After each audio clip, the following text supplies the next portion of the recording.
Okay, so the documentary that I watched was called Four Little Girls. It's by Spike Lee and it came out in 1997. It's the story of four little girls that were killed in the bombing of their church in Birmingham, Alabama in 1963.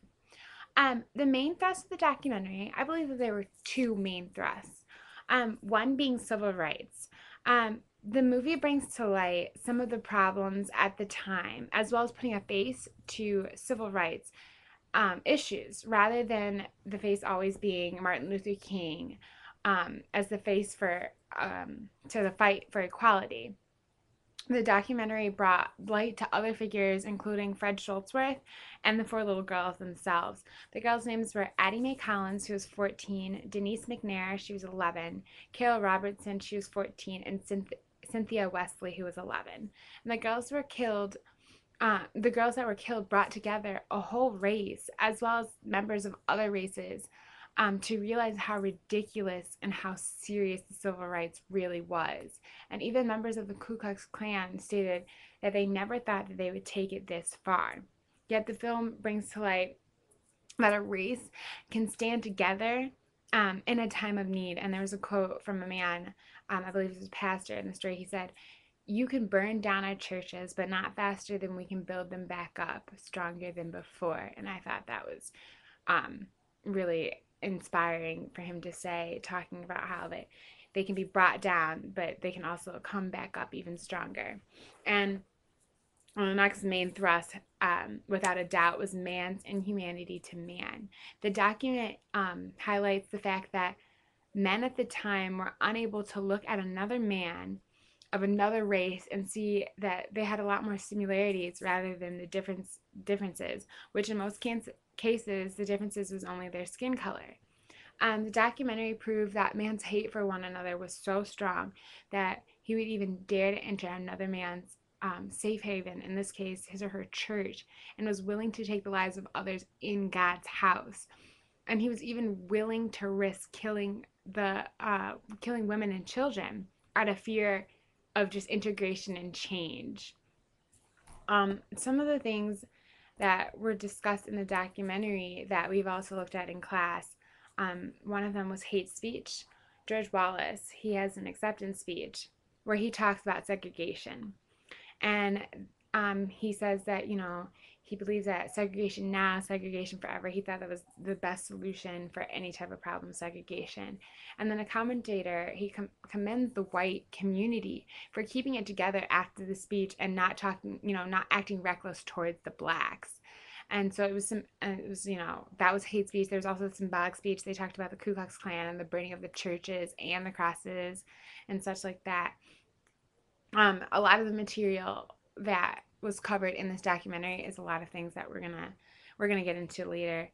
Some of the facts, it brought attention to many civil rights issues and activists other than Martin Luther King. They had Fred Shuttlesworth. He was an African American civil rights leader.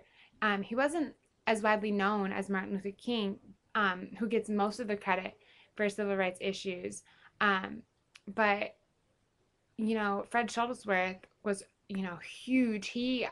If there was no Fred Shuttlesworth, there probably wouldn't be Martin Luther King. He was a founder of the SCLC, the Southern Christian Leadership Conference.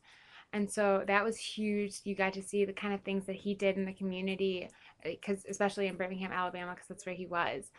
Um, you could see that the bombing finally brought international attention to the whole problem. Like people in the North knew about how bad it was in the South, but people in other countries didn't always know. Um, it's just it was just incredible to see the reactions of other people. Even there were, whites who may have been okay with segregation, they didn't really care, but they showed remorse towards the whole thing because they realized that they lost children. These children had parents and families and friends.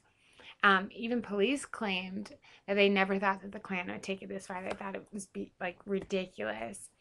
Um, And after the bombing, a lot of attention was finally brought to Birmingham, Alabama, where others were able to finally see the city and like the state of the city and how serious it truly was.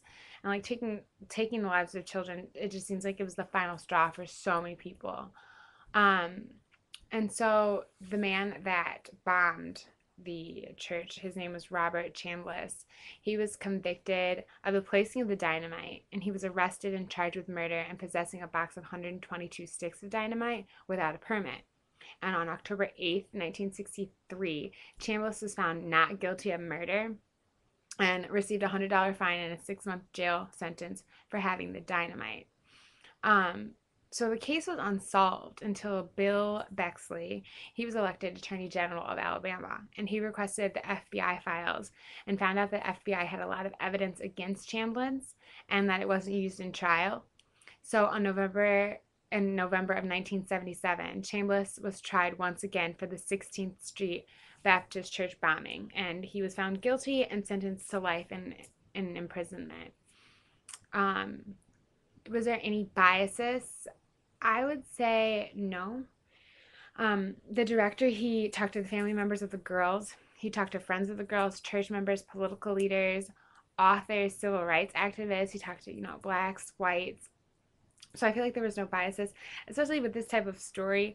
I don't know if there would be any bias, if there would be people who would say like, oh no, it was okay that there was the bombing of the church, or there was nobody who really was, on the fence. It seemed like everybody kind of agreed, and I would have a hard time believing that there are people out there who thought this was okay. Well, I'm sure at the time there were, but he didn't really portray his thoughts. He just kind of gave you the facts.